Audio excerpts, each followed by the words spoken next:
Ngemuva kokubhaxabulwa kabuhlungu okuphoqa iSekhukhune United ngo-3-1 ngoLwesibili e-FNB Stadium, umqeqeshi we-Kaizer Chiefs uNasruddin Nabi uthe iqembu akumele litatazele alibeke umoya phansi. Ukuhlulwa bengokokuqala emkhankasweni we-Betway Premiership ku-Chiefs beqala isizini ngamaphuzu angu-13 emidlalweni yabo yokuqala emihlanu yeligi. uNabi ukholelwa ukuthi iChiefs izenzele umathanda kade ibhekene neqembu lika-Eric Tinkler iSekhukhune osekungabaholi abasha besikhashana be-Betway Premiership.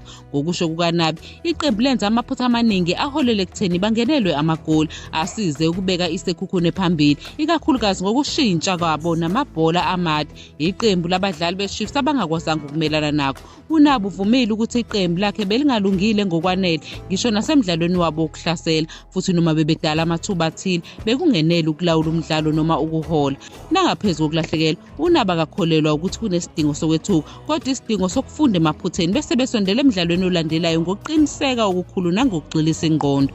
Ukunqoba kweSekhukhune kusizwe yigoli elivalelwe phakathi uBradley Grober ophinde washaya igoli ngesombe sesibili. uThabang Monare wafakela isithathu ngesikhathi umgadli we-Kaizer Chiefs uFlavo da Silva eshaya igoli ngokushesha ngemva kwegoli likaGrobler. Amagoli esombeni sesibili asize iSekhukhune sanqoba. uNabi uveze ukuthi amaphutha eqembu adale inkinga enkulu, okuhlanganisa nabadlali ababili abashaya ibhola elilodwa epalini okokuqala, ukudedela ibhola endaweni ebucayi nokuhluleka ukubhekana nebhola elide nokuzulazula kukaGrobler. uNabi wethemba ukuthi iqembu lakhe lizosabela ngokushesha kule mpelasonto lapho lilibangise Angola ukuyobhekana neCabusco emlenzeni wokuqala umzukiswano wokuqala we-CAF Confederations Cup.